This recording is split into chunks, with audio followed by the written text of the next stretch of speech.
Ja, grüß euch Bannant und einen Sakrisch-Gurden. Jetzt Kasperl.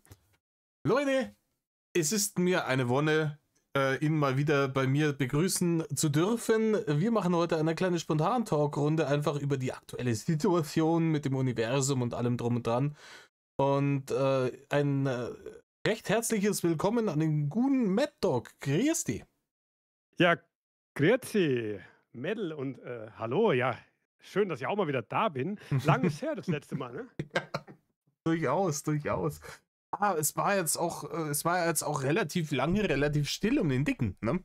Ja, korrekt, korrekt. Was haben wir Ich sag dir, ich habe mir einen Plan zusammen gemacht und mir gedacht, welche Videos mache ich denn als Nächstes? Und da ist mir so ein alter Podcast eingefallen, den Doofenpfand auf Odyssey hinterlegt hat. Und mein Plan war, morgen machst du den nächsten und dann ist der Dicke da. Und der ist Hat auf meinen einmal Plan da. völlig über den Haufen geworfen. Ja, meine Pläne sind da auch ein bisschen durcheinander gekommen.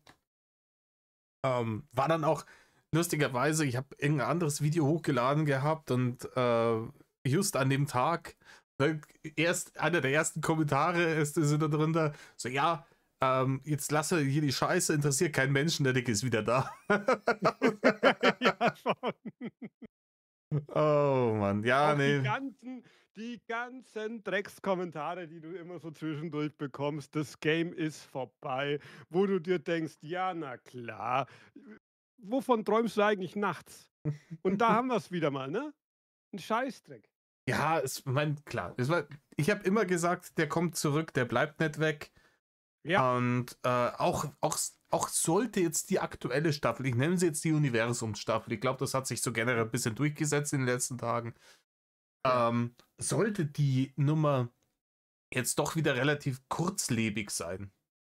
Ja, Ja, weil natürlich. Discord hatte ja schon wieder gelöscht und so und der bleibt auch dann nicht weg.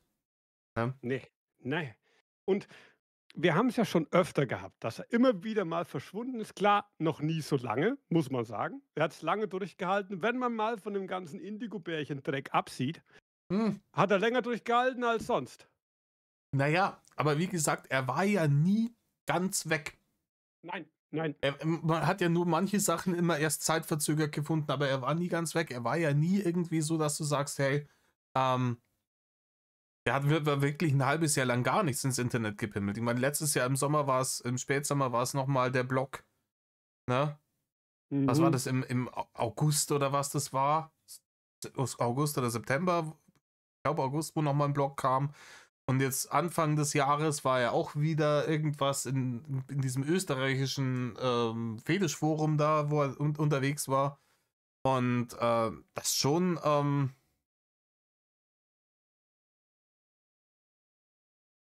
wild. Ne? Also, Ja, das, die Leute, die sagen, ja, er hat sich gelöscht und er macht ja nichts mehr, er hat ja trotzdem weitergemacht. Ne? der hat immer weitergemacht. Und ich bin mir auch sicher, das hat der sich auch so gedacht: „Wie mache ich's, ja, Universum, wie mache ich den Stand?“ Da denkt er mit Sicherheit schon länger drüber nach. Und er hat sich anfangs, bin ich mir auch hundertprozentig sicher, nicht so hundertprozentig getraut, veröffentliche ich es jetzt oder zu 'nem anderen Zeitpunkt. Ja, Da weil jeder weiß, so ganz ohne kann der Digga einfach nicht. Kannst du machen, was du willst. Irgendwie, da ist er immer. ja. Ja, vor allem, wenn ich mir das hier so anschaue, ja, mit seinem Universum, das ist ja schon wirklich, dieser Blog hat ja auch wirklich einiges an, ähm, mir fällt jetzt erst auf, ich habe hier runtergescrollt, weil ich schauen wollte, weil der Discord jetzt hier nicht mehr angegeben wird. Und da steht hier Missbrauch melden. So. Manche Ja. Leute haben es schon versucht, hat leider nicht funktioniert, ne? Also, Mhm. aber Weißt du, mit dem Universumsding, ich bin ja eigentlich der Meinung, so wie er es beschreibt, ist es eher eigentlich sein eigenes Jenseits oder vielmehr noch sogar sein eigenes Valhalla. ja, klar, ich mein, Finde ich, ne? Ja, du bist tot und gehst dann in sein Universum oder in sein Jenseits über, da, wo er der Gott aller Götter ist. ja, natürlich, das ist, Reinis Selbstbild war ja immer so ein bisschen dieses, dieses Narzisstische, hat er auch immer, wenn er mal komplett, wenn er es wieder verloren hat, gebrüllt, Mhm. ich bin derjenige, der hier die Macht hat, etc. Bla bla. Ja, Und ja, das, ja, ganz das hat halt immer mit der Realität geclasht. Und um das jetzt zu vermeiden, dass das mit der Realität clasht, sagt er so, ja, nee, das passiert dann ja, genau. nach meiner irdischen Existenz. Und dann bin ich endlich unbesiegt, wenn es dann endlich. Also, Ja, ja. das ist einfach die maximale Realitätsflucht, glaube ich. Ja, ja, viel weiter geht's nicht mehr. Ich habe ja auch letztens in meinem Video gesagt: „Welches Level soll jetzt noch kommen? Jetzt ist er schon 'n Gott. Wohin wollen wir jetzt noch?“ Weiter geht's nicht mehr. Ab hier ist eigentlich jetzt Ja. Ja, Ende. ich hab's auch ist irgendwie von Profi-YouTuber zu Sektenguru und, Ja, und jetzt zu Gott. ja, ja, ja. Ja. Von der Schanze, ne, das anderes Level, von der Schanze zum eigenen Dorf, also Kommune, Mhm. zum eigenen Jenseits. Ja. Und dann will er uns immer noch erzählen, hier, ich bin das höchste Wesen, ne, war immer schon nur Sarkasmus, ne? Ja, War immer witzig alles gemeint, Sarkasmus. ne? Ja, und die Hater verstehen ja keinen Sarkasmus. Ja, Mhm, ja. ja. Bei ihm klingt ja alles wie Sarkasmus. Jemand, der in seinem ganzen Leben nicht einmal herzhaft lachen kann, obwohl er öfter gesagt hat, er kann das, ne, habe ich ihn noch nie so richtig herzhaft lachen sehen. Und da kann er mir nicht sagen, er versteht was von Sarkasmus. Tut mir leid, da bin ich einfach nicht dabei. Ich Das guck das hier, ich guck hier gerade, den Tab, den hab ich wahrscheinlich unterbewusst überlesen. Weil er hat ja auch wirklich richtig viel Zeit hier reingesteckt, ne? Wenn du dir denkst, ja. wie lange Rainer braucht, um so eine Scheiße zu schreiben, obwohl es kann auch gut sein, dass er halt eine KI benutzt hat, um hier Voice zu Text zu Er kann. machen. Kann ich nur kann ich nur, weil der hat die Beispiele von ChatGPT, die unten drunter immer standen, Mhm. die hat er immer vergessen zu löschen und dann hast du's richtig gesehen, dass das eben ChatGPT ist. Aber, es ist auch egal. Was willst du von jemandem erwarten, dem jetzt seit über 'nem Jahr die Decke auf dem Kopf fällt? Weil er geht ja nicht raus. Also, irgendwie muss sich das Hirn ja irgendwas Spannendes zusammenspinnen. Ja. Ja, klar, wie gesagt, viele Leute sagen jetzt, ja, er soll arbeiten gehen. Wir wissen alle, der Zug ist abgefahren in Reiners Leben. Dieser Mann wird nie wieder einer regulären Lohnarbeit nachgehen. Nie mehr, Ähm, nein. Allein schon, weil er sich wirklich in körperlich so desolaten Zustand gefressen hat, dass der ist körperlich nicht mehr in der Lage, irgendwo zur Arbeit hinzugehen. Für alles, was du Homeoffice machen kannst, ist das zu dumm. Ja? Ja, ja. Und, Ne, 'n Homeoffice-Job, damit musst du 'n bisschen Hirnleistung haben, 'n bisschen zumindest, und die hat er nicht. und ich meine, es gibt genügend Jobs. Und ich bin ja auch so eine linke Zecke. Ne? Ich bin ja auch der Meinung, klar wird's immer Gehaltsunterschiede geben zwischen ja, Managerjobs, Leute, die studiert haben, Leute, die nicht studiert haben, etc. Aber wie gesagt, ich bin der Meinung, ein gewisses Wohlstandslevel sollte erreichbar und haltbar sein, auch mit dem dümmsten 0850 Dulli-Job. Ne? 08/15, 08/15. Ich war 1510, ne? Ja, 081510 ja. Dulli-Job. Und ganz ehrlich, wenn jetzt Rainer 100 Kilo wiegen würde oder 110 statt 230, ähm, keine Ahnung, hinten am Mülllaster draufstehen und die Tonnen da rein leeren, das wäre nicht groß anspruchsvoll, das hätte er ja machen können von Eben. 2011 weg. Gar kein Problem, sich ein normales Ding verdienen, aber wie gesagt, der Zug ist abgefahren. Ne? Heutzutage ist es ja sogar so, dass der Mindestlohn, sagen wir mal so, ja, angenehm hoch ist.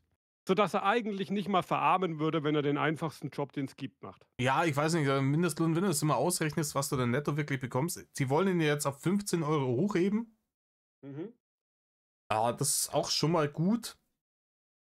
Und ja, wie gesagt, Also, der aktuelle Mindestlohn liegt bei 12,82 €. mhm. Wie gesagt, ich bin der Meinung, du wirst für einen Job, wirst im Endeffekt wirst du dafür für deine Lebenszeit bezahlt. Ne? Ja, Verbringst so und so viel Lebenszeit da, machst da deine Arbeit, ne? Weil ansonsten jeder kann mit seiner Lebenszeit was Besseres anzufangen, als eine Lohnarbeit nachzugehen. Das sehe ich auch so. Also, ne, wenn man mir jetzt sagen ja, würde, so, klar, du kannst einfach machen, was du willst, kriegst dasselbe Geld, No-Brainer. Ne? Wenn ich mir keine richtig. Sorgen machen muss um Finanzen, dann würde ich nicht freiwillig arbeiten gehen, sondern gehe ich meinen Hobbys nach, hab Spaß, verbringe Zeit mit meiner Frau und meinen Katzen und so und keine Ahnung, ne? Aber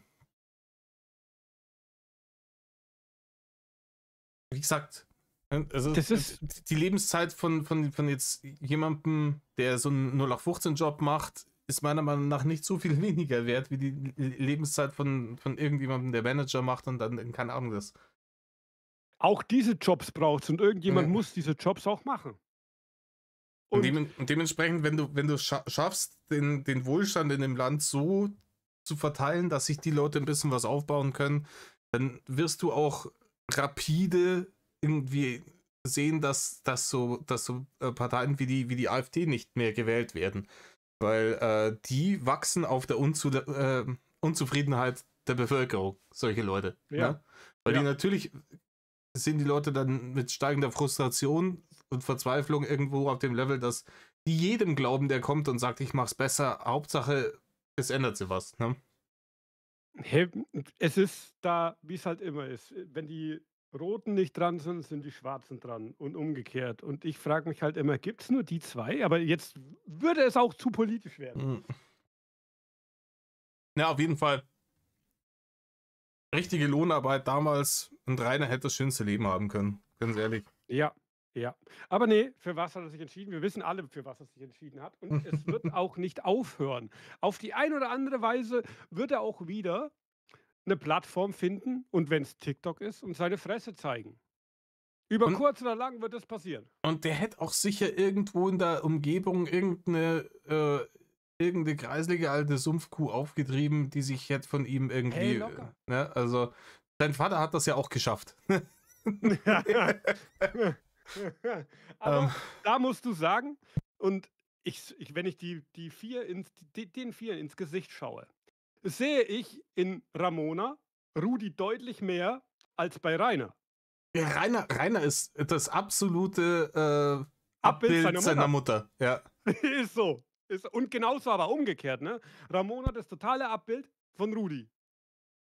Ja, ja. Ja, auf jeden Fall. Auf jeden Das das Fall. das das ist so. Und da muss ich halt sagen, Rainer hat leider die Gene seiner Mom. Ja, Da kannst du nichts ja, machen. die Dummheit, ähm, Die Faulheit. die Faulheit, der wirklich, wirklich grenzenlose Hedonismus. Das ist das ist tatsächlich eins von wenigen Dingen, klar, mal davon abgesehen, dass man das nicht macht, ne, egal wie eine Mutter sich verhält. Aber wenn er über seine Mutter redet, bin ich der Meinung, das ist eins von wenigen Dingen, die ich ihm so ein bisschen abkaufe. Ja. Ja, klar, er wird es winklerisch ein bisschen übertreiben, so wie Ja, immer. natürlich. Ähm, aber ja, auf jeden Fall. Auf jeden Fall. Mhm. Weil, was ich halt dann immer lustig finde, ist, es gab ja dieses eine Ding, da habe ich auch drauf reacted. Das war ein bisschen älteres Teil, wo er halt irgendwie, ich glaube, eine halbe Stunde oder sowas über seine Mutter rantet und alle möglichen schlechten Eigenschaften von ihr verteufelt. Und immer bei jeder Eigenschaft die hat er Ja, eins zu ich eins weiß. genau so übernommen. So, dieses, ja, Ich die, ich ich weiß gar nicht, wo die ganze Kohle hingegangen ist. Ich schmeiße die Kohle mit beiden Händen beim Fenster raus für irgendeinen Scheiß, den kein Mensch braucht. Ach so, tut die das? Echt ja, jetzt, Rainer? So. ja, Rainer, da wissen wir ja, woher du das hast, ne? Das haben wir auch immer gedacht. Wenn er über sie schimpft, das ist wirklich bei jedem, was du sagst, ist richtig. Bei allem, was er über seine Mutter schimpft, kannst du auf ihn übernehmen. Hm. Komplett. Ja. Und keine Ahnung, auch dieses, boah, die hat schon bei irgendeinem anderen gepennt, bevor der Vater kalt war. Und mir denkt, Reini, du versuchst hier auch permanent irgendwie 3 Tussis gleichzeitig klar zu machen, ne? Ja, Aber, ja, also, und wenn, es ja. war ja auch die Sache, da gab es ja irgendwie Stress doch damals, da mit der Benetik-Geschichte und eigentlich wollte der Benetik irgendwie die Liebe gestehen und dann kam Bianca um die Ecke und dann hat er es doch mit der versucht erst. Dann war Benedikt urplötzlich wieder Schnee von gestern, als Hm. Bianca so direkt neben ihm hockt. Aber da fand ich geil einfach, wo er sie versucht hat zu küssen und sie hat ihn trotzdem wohl gesagt, sogar die will ich nicht. Die wollte einfach nur ein bisschen am Drachenfame schnuppern. Ja, keine Ahnung, das ist halt so eine klassische, bin ich jetzt im Fernsehen Tussi gewesen, so. Ja, genau das, Ne? ganz genau das, ganz genau. Ja, aber so zieht sich halt die Geschichte von Rainer durch. Und daran merkst du halt auch, und das ist auch etwas, was richtig, wo ich sage, 100% unterschreibe ich das, wenn er immer so über die Tiere schimpft, dass sich seine Mutter um die nicht gekümmert hat. Denke ich mir auch: „Ach was, Rainer, deine Mama hat das nicht gemacht. Und Mhm. was hast du gemacht? Du hast auch nichts gemacht, weil du hattest erstes Mal“, und da bin ich immer noch halt der Meinung, dieses Tier hat's von allen am schlimmsten erwischt. Deinen Hund hast du auch nicht gefüttert. Da hast Mhm. du auch nichts gemacht. Der musste in seiner eigenen Scheiße pennen, weil du kannst mir nicht erzählen, dass du mit dem Gassi gegangen bist. Mhm. Kannst du mir nicht erzählen. Nee, war das nicht hier die Pflegekraft von der Oma, die sich um den gekümmert hat Genau die war und das. den dann halt auch abholen lassen vom ne, Veterinäramt? Ich weiß nicht, von wem das gekommen ist, dass der Hund abgeholt werden muss, aber ich denke mal, entweder Pflegekraft oder Nachbarn. Mhm. Weil was muss dieser Hund rumgeheult haben, dass der Gassi gehen darf? Armes Viech, ey. Das, der Mann, jedes Tier, das jemals in Reiners Obhut war, tut mir echt leid. Ja, ja. Und jedes Tier ist ja auch elendig verkommen, kann man ja so sagen. Der Verreckt. Hamster, der Die, Hund, die sind alle das Pferd. alle, die man ihm nicht weggenommen hat, sind elendig verreckt. Ganz genau, Ja. ganz genau. Und dann haben wir ja auch immer noch dieses Kackenbeispiel mit der Katze mit dem marinierten Fleisch. Das Beispiel gibt's ja auch noch. Da hätte ich auch Hasslatte schieben können, so. Einfach nur, weil ich weiß es besser und ich mach's jetzt gerade mit Fleiß. Da kriege ich auch richtig. Ja, das konntest du direkt sehen. Die Leute sagen: „Fütter die bitte nicht damit.“ Und Rainer denkt so: „Ah, weil ihr das jetzt sagt da.“ Ey, mir gedacht: „Junge, ich breche dir deine Scheißnase, du Hm. Penner.“ Nee, weil ich sehe es hier gerade, klick ein bisschen auf dieser Homepage herum mit seinem Universum und unter dem Reiter der Schöpfer. Das war jetzt, da bin ich Ja, komplett irgendwie dran vorbei. Ne? Da beschreibt er sich ja selber. Das ist halt auch dasselbe wie bei den ganzen Viechern. Das ist immer, die Sexualität steht immer im Vordergrund. So, Rolle in meinem immer. Universum, der Schöpfer. Auch Name diese Ki Rainer Winkler, Geburtsdatum, bla. ja, Und dann gleich Geschlecht und dann Sexualität bisexuell. ja, auch dann diese Bilder mit diesen kindlichen Engeln da, wo ich mir auch denke, da schreibt er bei der sexuellen Bereitschaft hoch hin, habe ich mir auch gedacht: „Du Ja, bist so ein mieses die, Stück.“ die Lichtlinge und Dr die Engelchen, ne, die haben alle gesteigerte sexuelle Bereitschaft. Da Ja. kriegst du's Kotzen einfach nur noch. Da frage ich mich echt: „Junge, was ist mit deinem Verstand kaputt?“ Wenn er wenigstens Erwachsene genommen hätte, hätte ich gesagt: „Okay, immer noch scheiße, aber nicht mehr ganz so scheiße.“ Ja. Ja, aber da merkt man auch mal wieder, dass das, glaube ich, echt ganz gut war, dass Rainer über die Jahre die Hater als Kontrollinstanz hatte. Ne? Ja, ja. Weil Ich man sieht ja, was rauskommt, wenn er sich selbst überlassen wird. Das ist ja eine Eskalationslevel zu seiner vorherigen Widerlichkeit, die er ihresgleichen sucht. Also das ja, ist ja wirklich krass. das kann man sich echt nicht mehr ausdenken. Da das Gleiche halt wieder, wie er's sonst auch immer macht. Es ja, ekelhaft as fuck bis zum Ende. Ey, das Bestiarium, wenn ich mir angucke, ne, da da siehst du doch genau, was der in den letzten Monaten so gedacht hat. Mhm. Ja, keine Ahnung. überall, wo er irgendwas gesehen hat, was ihn irgendwie, ne, Ja, spitz gemacht hat, kam da rein. Und wir wissen, die Dinge, die ihn spitz machen, sind oft halt einfach grenzwertig widerlich. grenzwertig, wie du sagst es. Aber wenn ich mir auch hier durchlese, so Planetenliste, die Namen, die diesen Planeten gibt, oder da haut ja auch einen Schalter raus, gell? Ne? Da Es da fängt, merkst es du fängt an bei seiner Selbstbeweihre Draco, Dragon, Cry, Drachenfall, das ist alles cringe wie Fick. Und dann aber finstere Schatten. Mond der Zuflucht. Dark Room.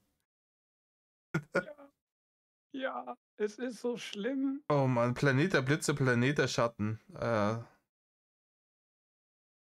Gott, dann hat er ja Mond der Winde. Das ist dann dieser Mond, auf dem häufiger der Satz fällt. So, ich hoffe, das hat man jetzt nicht gehört, aber vermutlich hat man das gehört. Ja, genau. Ja, also der Ja. Mond der Winde ist sicherlich irgendwie, da werden ganz oft irgendwelche Geräusche auf die Zahncouch geschoben. Ja. Seit gestern hat er ja auch wieder seinen Mein Universum-Bonus-Podcast rausgemettelt. Er ist zurzeit einfach wieder höchst aktiv. Ja, aber Tal der Schmiede, Schenke der Lust. Weil ja, es ist halt immer so. Es ist wirklich immer so. Kannst du dir nicht ausdenken. Helle Sonne. Ja, es gäb's dunkle Sonne. Oh, meine Fresse. Ja, es ist halt wirklich. Auch, was er halt auch nicht checkt, ich habe ja jetzt, die ersten 2 Sachen habe ich jetzt schon reacted, dass er immer erzählt, so, ja, und dann können die Leute in mein Universum kommen. Hör mir auf. Und wenn du denkst, so, wenn wir in einer Realität leben, in der ich mir mein eigenes Scheiß-Universum machen kann mit Blackjack und Nut, warum soll ich dann in dein beschissenes Universum gehen, du Depp? Ne? Richtig. Ich habe da viel geilere Nummer, einfach in meinem eigenen Universum zu chillen. Ne? Ja. Und dann schreibt er ja auch hier: „Warum habe ich mein eigenes Universum erschaffen?“ Ja, Oh, wenn ich das aufgrund der Erbärmlichkeit der eigenen Existenz in diesem Universum. Ne? ja, ja. Klassischer Weil er Verdrängungsmechanismus, würde ich sagen. weil er's in diesem Leben halt nicht gerafft hat, wie es funktioniert. Also muss er sich sein eigenes Universum schaffen, wo er bestimmen kann, wie die anderen Leute so leben müssen, wie er es will, damit sie es schaffen. Mhm. Ah. Aber das ist ja auch hier, das hat er früher auch immer wieder gesagt. Da kam er ja dann immer wieder um die Ecke mit, ja, wenn es einen Gott gibt, dann muss das ein ziemliches Arschloch sein, weil was er alles zulässt, was alles passiert, bla bla bla, hin und her.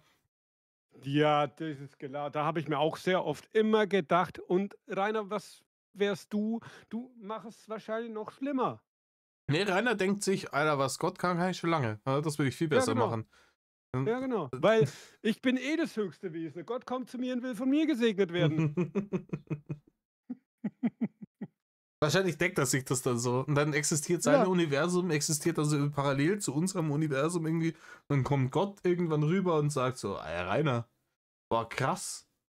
Was, wie hast du denn das gemacht? Zeig mir mal dein Geheimnis. ja, ja. Und Gott muss dann vor Rainer niederknien und ihm die Poperze lecken.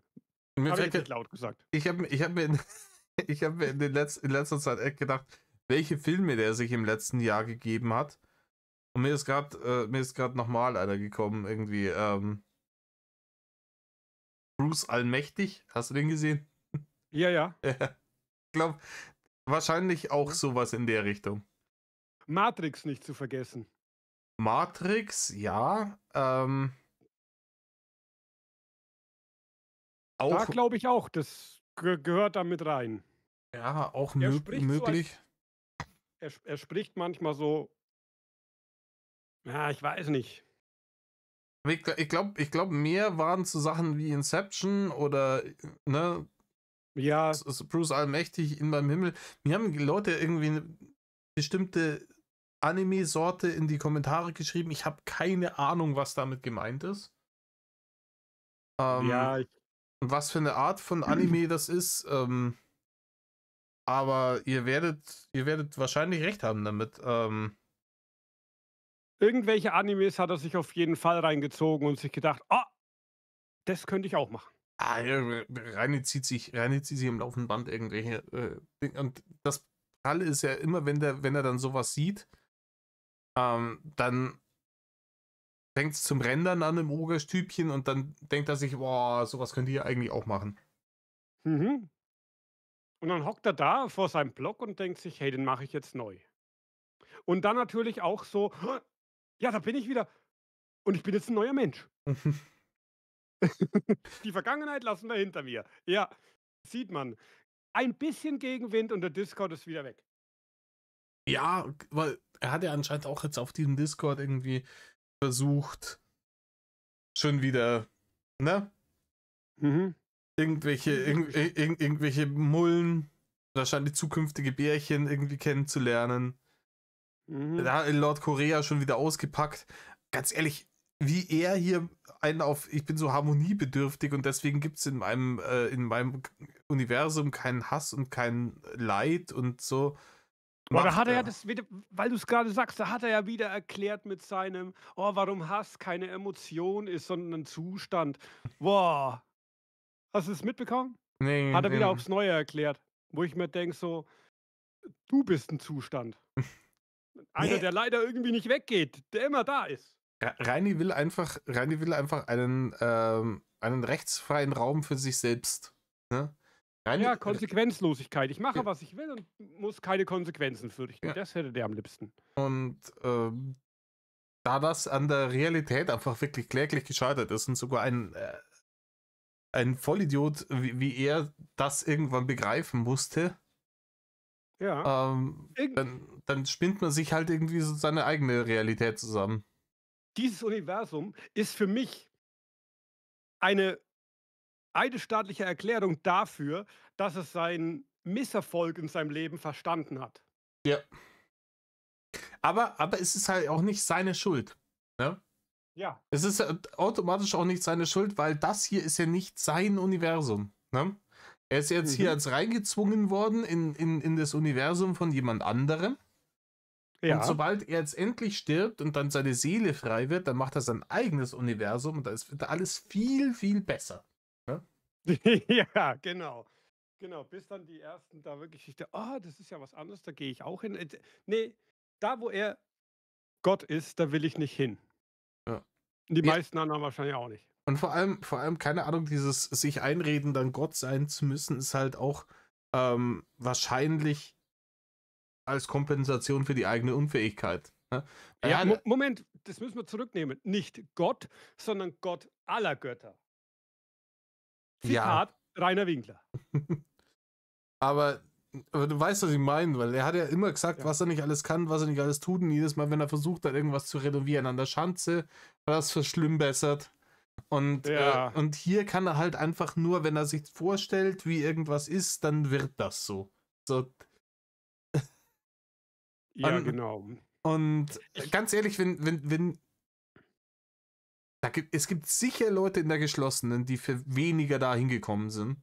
Und es ist mir mhm. wirklich ein Rätsel, wie jemand, das macht er ja schon seit Jahren. Ich meine, das ist jetzt einfach nur die letzte Eskalation auf dieser langen Treppe des Wahnsinns, auf der er sich ja schon seit Jahren befindet.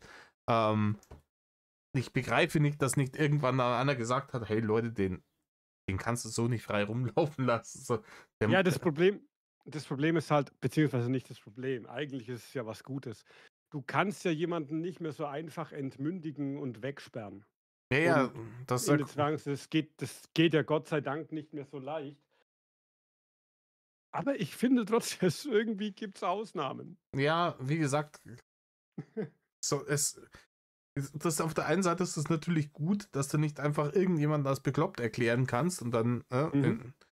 und dann haust ihn weg, nur weil er dir nicht passt, aber wenn halt wirklich über Jahre hinweg der zunehmende Verlust der Realität und was er da nicht alles, allein wenn du die ganzen 14 Jahre, die letzten, seit Rudi das Zeitliche gesegnet hat, ähm, wenn du dir das mal Revue passieren lässt, also dass da nicht mal irgendwann mal irgendeine Behörde eingeschritten ist und gesagt hat, jetzt bis hierher und nicht weiter, Feierabend ist jetzt hier. Ja, ja. Einmal gab es ja was, wo dieser eine Minister gesagt hat: „Wir werden was dafür tun, dass in diesem Dorf wieder Ruhe einkehrt.“ Mhm. Das war der einzige Satz auf Landesregierungsebene, wo ich da irgendwie mal jemanden gehört habe, der sich mal damit zumindest mal kurz 'n Gedanken gemacht hat. Mhm. Ansonsten habe ich nie wieder irgendwas gehört. Ja, aber das war halt auch dummes Blabla und da haben sie auch gedacht, ja, ist alles, Ja, kann man alles ganz einfach machen. Ist halt nicht so. richtig, Und, richtig. und klar, ich kann natürlich auch in einem gewissen Maße so einen Richter verstehen, wie den damals da in Nürnberg, hier 2022 im März. Die zweite Verhandlung meinst Ja, du? ja, die Berufungsverhandlung, der dann sagt: „Alter, lasst mich doch mit dieser Scheiße in Ruhe, ne? Ja, Und ich will mir diesen Schuh jetzt nicht anziehen und ich möchte auch nicht irgendwie, großartig mit reingezogen werden. Ich versuche mich jetzt da aus der Affäre zu so ziehen. elegant wie möglich irgendwie aus der Nummer rauszuwieseln, ne?“ Ja, ja. Und dann kommt natürlich dieser, Taschenlampen-Dulli mit 2 Promille Pfeffi im Kopf, kommt natürlich da wie bestellt, ne? Mhm. So wie sie haben einen Grund gesucht, um den nicht tatsächlich einknacken zu müssen. Bitte sehr, ne? Richtig, richtig, ja. Aber, und das muss ich auch sagen, ich war nur am Anfang dafür, dass er in 'n Knast kommt. Irgendwann habe ich mir auch gedacht so: „Gut, da drin ist es für Rainer geregelt. Der kriegt sein Essen und es wird sich da in gewissem Maße um ihn gekümmert, dass er keinen Scheiß bauen kann.“ Und dann bin ich irgendwann auf den Trichter gekommen, okay, draußen zu bleiben ist für ihn die größere Strafe. Ja, ja, richtig. Aber jetzt mal ganz ehrlich, ähm, ich meine, ich mag Rainer nicht, ne? Aber Ja, ähm, trotzdem bin ich der Meinung, auch für ihn wäre das besser gewesen. Ne? Für ihn wäre das besser gewesen, einfach mal 2 Jahre irgendwie einfach rausgenommen aus der Nummer. 2 Jahre mal irgendwie einen geregelten Tagesablauf haben und und sich orientieren und vielleicht was lernen. Ne? Kannst ja da ja. auch da irgendwie Ausbildungen machen, vielleicht irgendwie deinen Hauptschulabschluss nachmachen. Das soll in 2 Jahren sollte das möglich sein. Ähm, dass du irgendwas vorzuweisen hast. Und, Ja. und dann vielleicht halt mit anderen Dingen danach irgendwie deinen Lebensunterhalt bestreiten kannst, als der Dulli im Internet zu sein, der sich für alle Leute zum Obst macht. Ja. Und er hätte eventuell auch da drin gelernt, dass wir Hater nicht das Schlimmste sind, was ihn erwischt. Denn lass ihn mal da drin genau das gleiche große Maul haben gegenüber andere Insassen, wie es bei uns oft gemacht hat. Junge, ich sag dir, der wäre oft mit blauem Auge, hättest den da gesehen. Dem wäre da gar nichts passiert. Weil er eine feige Drecksau ist, weil der niemandem Ja. da drin auch nur schief angeschaut hätte. Ja gut, das kann auch sein. Ne? Das kann natürlich auch sein. Jeder, der irgendwie, Ja, wo er gedacht hat, oh, da könnte mir irgendwie gefährden, mit denen hat er sich ja nie angelegt. Der hat sich ja immer nur mit diesen Hemden angelegt, die da draußen standen. Ne? Also mindestens einen Kopf kleiner mussten sie sein. Ja, mhm. und alles, was, sagen wir mal, über 90 Kilo war schon schwierig. U Ne? und weniger als die Hälfte von seinem Gewicht. Ja. Der wird da, Aber der, aber der wird da drin genau gar nichts machen. So, wenn da irgendjemand sagt, hey Rainer, mach hier blum blum blums, dann hält er sein Maul und macht. Ja? hm, ja, kann möglich sein. Aber ich sage trotzdem, erst nachdem er ein paar Mal gemerkt hat, dass es so nicht funktioniert, wenn dann irgendwelche Leute kommen und sagen, weil du kannst ja nicht einfach abschalten. Ich denke schon, dass Rainer sich gegen den einen oder anderen, wo er sagt: „Okay, der ist kleiner und schwächer als ich“, das große Maul hätte und dann aber halt gesehen hätte: „Okay, der hat größere Freunde“, Ja, da braucht er nicht mal größere Freunde haben. Aber ganz ehrlich, ne? wenn ich da so ein 1,70 Dude hinstelle, der 70 oder 75 Kilo wiegt. Ähm, und das geht auf eine körperliche Auseinandersetzung mit Rainer raus und der Typ sitzt schon im Knast. Ne? Also die Leute im Knast, das sind ja auch keine Kinder von Traurigkeit. So, er klatscht ihn Ja, weg. Ne? ja, Der ja, braucht klar. gar keine Ja, größeren Freunde. Der braucht ihm nur einmal ordentlich eins auf die 12 gehen und liegt der da. ja, ja. Oder, wenn ich Troll hier mal zitieren darf: „Ein Tritt gegen die Kniescheibe." Ja. Ey, Dann dann liegt der flach, wie 'n Stein fällt er um. und Rainer weiß Oder wie das auch. Ja, Rainer ja, weiß ja, klar, erzählt er immer, oh, wen er nicht alles irgendwie schon irgendwie mit dem Roundhouse-Kick entwaffnet hätte und wen er nicht alles fertig machen kann und hin und her und hast du nicht gesehen. Aber Rainer weiß doch, dass das alles Bullshit Quatsch ist. ist. Ne? Ja, weiß er. Weiß er. Da braucht er mir gar nix sagen, das weiß er. Weil wenn er sich Und tatsächlich für so geil gehalten hätte, dann wäre er halt auch mal rausgegangen, wenn da mal ein Schrank draußen stand vor der Schanze. Ja? Dann wäre er da auch mal rausgegangen und dann hätte er sich vielleicht auch tatsächlich mal irgendwie auf eine tatsächliche Schlägerei oder sowas mit den Leuten eingelassen. Aber es war ja nie der Fall. nein, nein. Ja, aber das was soll man da sagen? Ist halt Rainer, wie er leibt und lebt. Und ich glaube auch, dass sich diese Sachen über die Zeit hinweg bei ihm immer verschlimmert haben.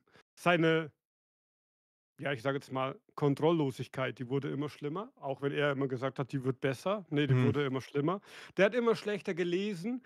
Ich habe beim Video letztens gesagt: „Wenn du willst, dass Rainer vorankommt, musst du seine Zeit rückwärts laufen lassen."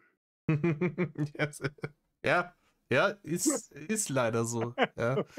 Ganz ehrlich, der Rainer von heute, der würde liebend gerne mit dem Stromlosstaffeln Rainer von 2016 tauschen. Ne? Also der, Ja, davon bin ich überzeugt. Alleine schon deswegen, weil er da noch 100 Kilo weniger wiegt.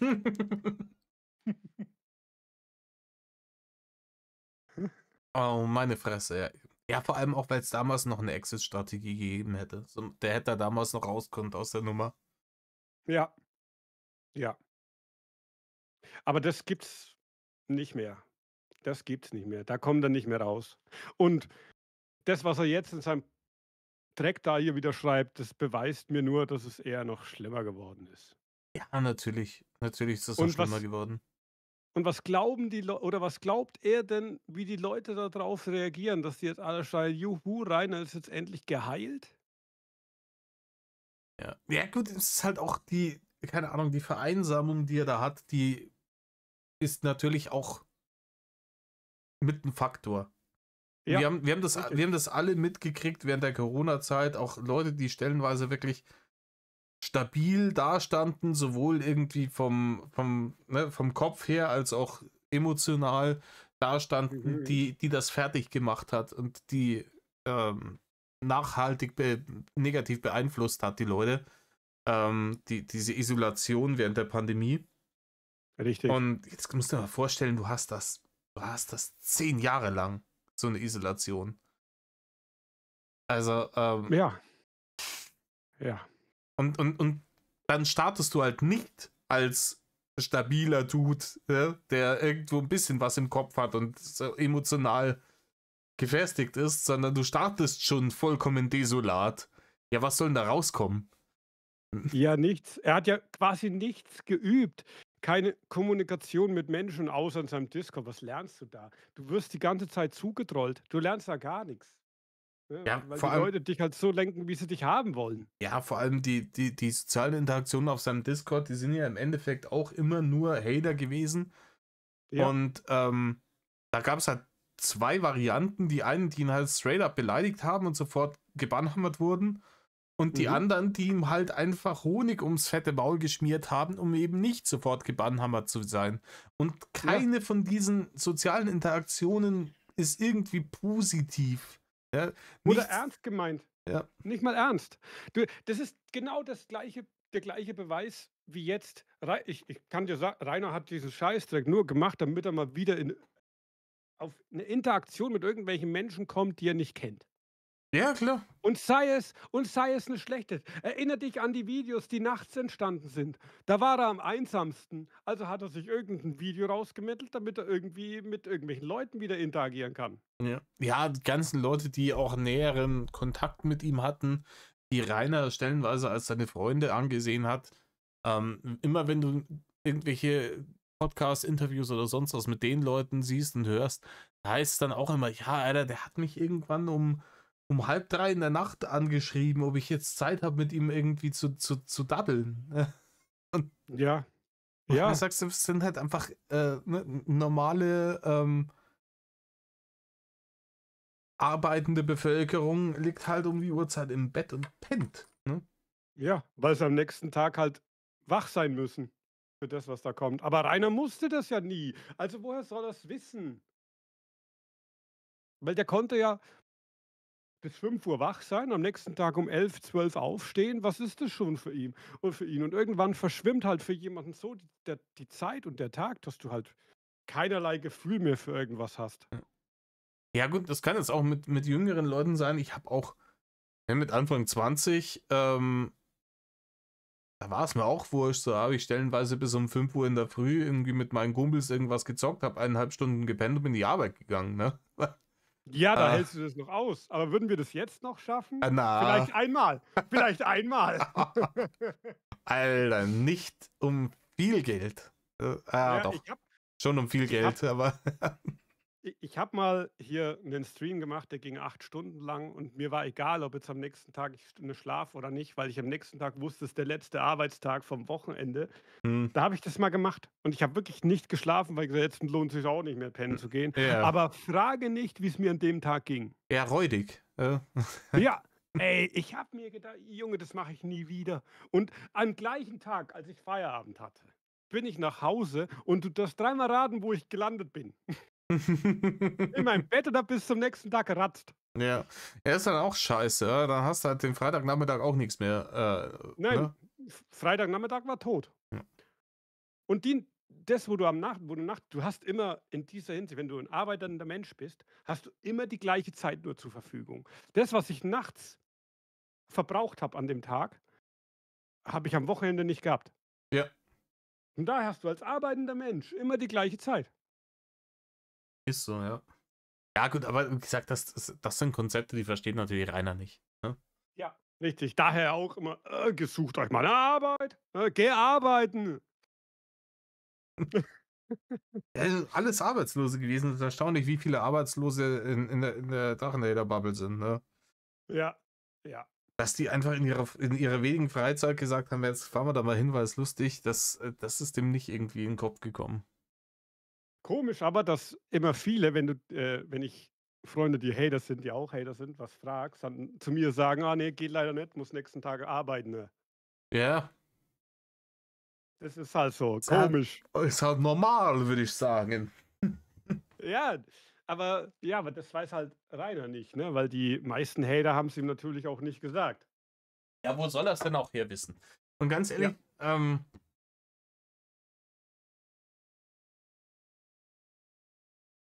wenn du denkst, so die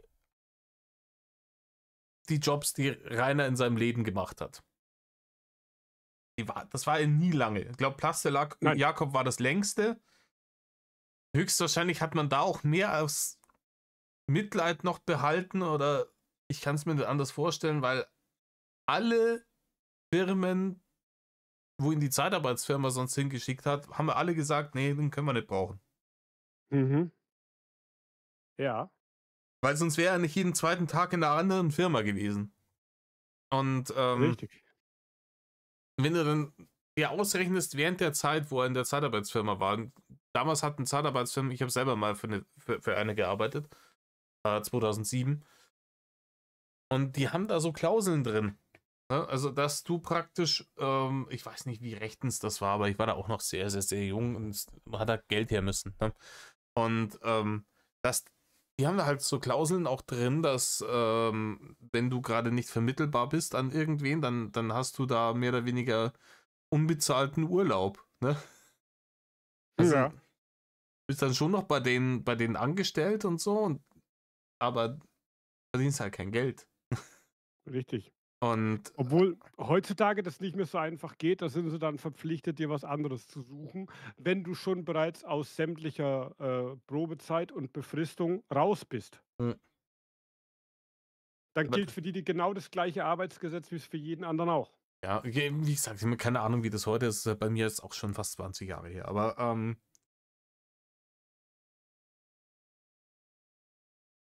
ne, ich sehe den da nicht wirklich durcharbeiten während der Zeit, wo er Nein. bei der Mhm. Zeitarbeitsfirma ist. Ich nehme mal an, wahrscheinlich die Hälfte der Zeit, die er bei der Zeitarbeitsfirma angestellt war, war zu Hause.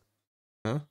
D Jetzt stell dir mal vor, du hast so eine Arbeit wie er und wirst von Tag zu Tag durch die Gegend gehetzt zu einer anderen Firma. Das geht doch auf die Psyche auf Dauer. Du hast Ja, jeden Tag was anderes, musst jeden Tag irgendwo anders hin. weil jeder von uns kennt es. Das ist schon auch eine Komm. belastende Situation, wenn du mal Ja, ne, ersten Arbeitstag in einem neuen Job oder sowas hast. Du ja. weißt nicht so richtig, was auf dich zukommt und wie es alles wird und keine Ahnung, anständige Leute haben meistens auch noch so ein bisschen Imposter-Syndrom, das habe ich irgendwie jedes Mal. Ja, ähm, jeder fängt halt mal an und dann gehst du halt in eine neue Arbeit und denkst dir: „Boah, mal gucken. Boah, bin schon gespannt.“ Und jeder ist da auch ein bisschen nervös. hm, Weiß ja nicht, was passiert. Aber ich sage halt, Rainer hat es halt immer nie verstanden.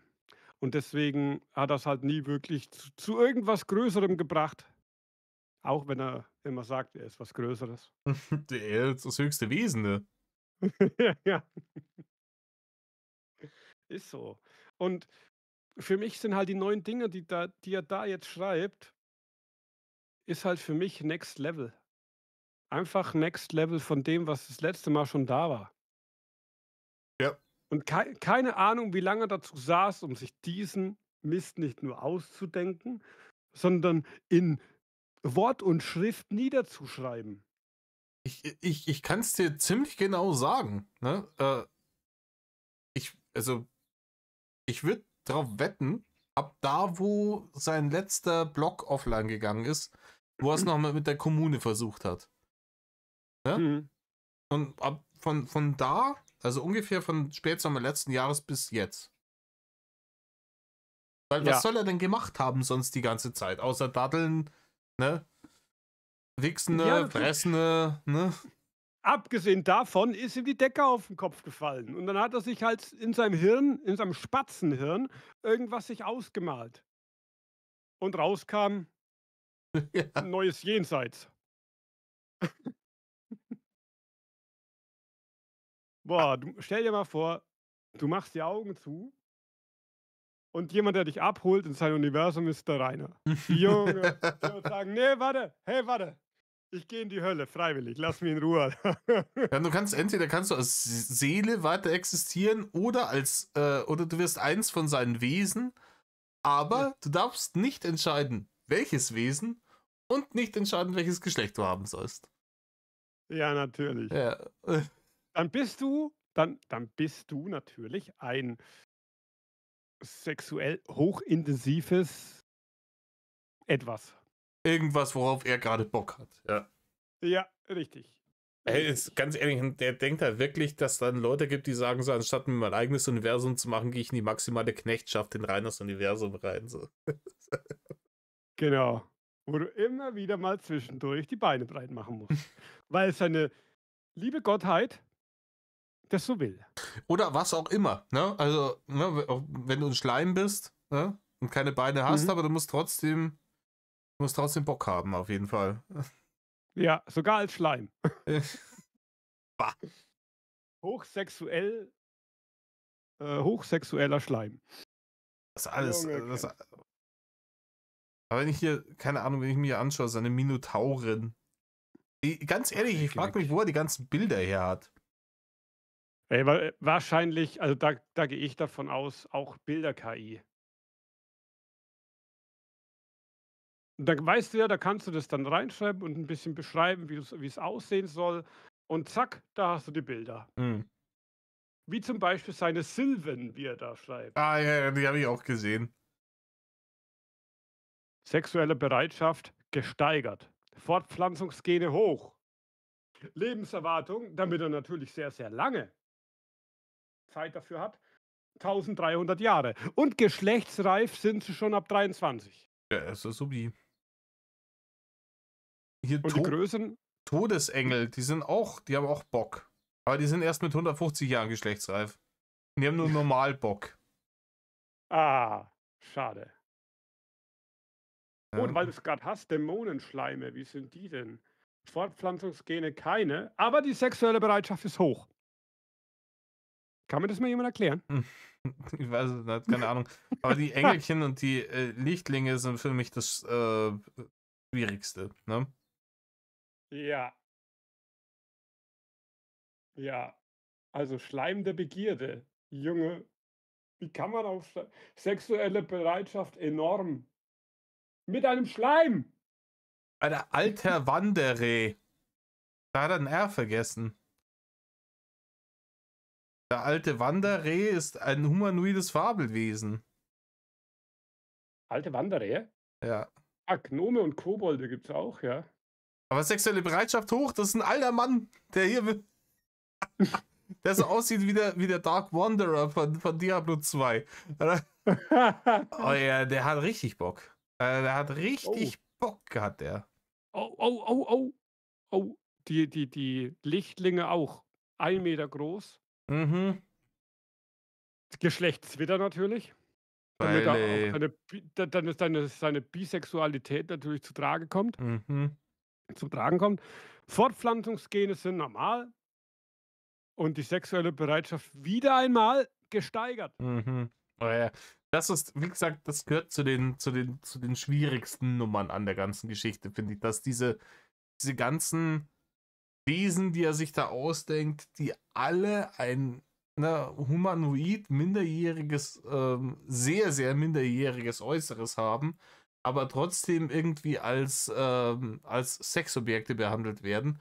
Wo ich mir da denke, so Kollege, ganz, ganz schnell in Behandlung Ja, gehen. Ne? Bei dir mhm, stimmt im Ogerstübchen ganz gewaltig was nicht. richtig. Und das immer, obwohl er sagt, er ist kein Pädophiler. Ich glaube auch nicht, dass er einer ist. Aber er würde halt jede Chance nutzen, davon bin ich einfach überzeugt. Und egal einfach welches Alter. Ja, ja. Ja, weil Rainer auch der Meinung ist, keine Ahnung, er hat das Recht, ne, Ja, sich zu nehmen, was er will. Nee, keine genauso. Ahnung. Weil du kennst ja noch den Spruch: „Es gibt nicht zu jung, nur zu eng.“ Hm, Mein Gott, das sage ich oft: „Hey, das ist halt ein Stammtischspruch. Klar, das macht's nicht besser und der ist scheiße von mir, aber es ist halt nur ein Spruch.“ Aber wenn Rainer das sagt, hat es dann, noch mal ein ganz extras Geschmäckle. ja. Oh Mann, nee. Also das sind auch so Sachen. Weil ich kann das halt insofern auch nicht nachvollziehen. Ich kann zum Beispiel auch nicht nachvollziehen, dass Leute Emma Watson als Sexobjekt sehen. Keine Ahnung, vielleicht Leute, die deutlich jünger sind als ich, vielleicht. Aber Mhm. wenn ich Emma Watson höre, ist das Bild, das ich in meinem Kopf habe, Emma Watson im ersten Harry Potter Film. So, da ist das Thema Sexobjekt gegessen, das ist fertig aus, da ist nichts mehr, ne? Ja, da Und bist du weg. die, Da die sagt klar alles ist nichts. die, klar ist die jetzt auch hier in ihren 30ern. Jetzt, ich kann die Frau aufgrund dessen, wie ich sie das erste Mal irgendwie in Anführungsstrichen kennengelernt habe, nicht als Sexobjekt sehen. Ich verstehe das nicht, wie das Menschen D tun. vielleicht würdest du das anders sehen, wenn sie irgendwann mal eventuell direkt vor dir steht. Weiß ich nicht, weil ich bin der Meinung, die hat sich, seitdem sie irgendwie 10, 11 Jahre ist, klar ist die größer geworden, sind ihr Möpse gewachsen, aber optisch nicht wirklich. Die hat immer noch ein sehr, sehr, sehr kindliches Äußeres, finde ich. Ja, Auch du vom hast völlig Gesicht recht. her und alles, das ist alles wild. Und dann, dass er sich dann hier der dicke Sondi aus Bad Windsheim da hinsetzt und hier seine Engelchen macht und irgendwas, was halt wirklich nach Kleinkind aussieht, dem dann irgendwelche hochwüsten Vorlieben zuschreibt, ist halt meiner Meinung nach, also wie viele Red Flags willst du eigentlich noch haben? Ja, Ja. Und hat er auch einmal diesen Frosch gemacht, wo ich immer dran denke: Frosch.“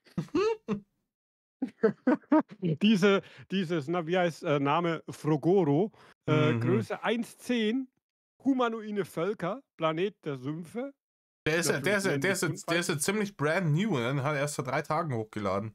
Ja, genau.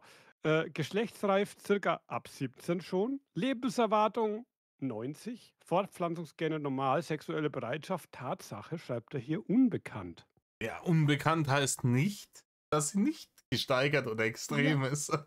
Ja, es heißt nur noch nicht entdeckt. Und vor allem, warum ist das unbekannt? Das ist doch reines Universum, der muss es doch wissen. Eben. Er ist doch hier Gott. Komisch. Bevorzugte Also, Partner, eigene Art, Klammer auf, liegt an der Fortpflanzungsart, Klammer zu. es ist so wüst Das- und wild und, äh,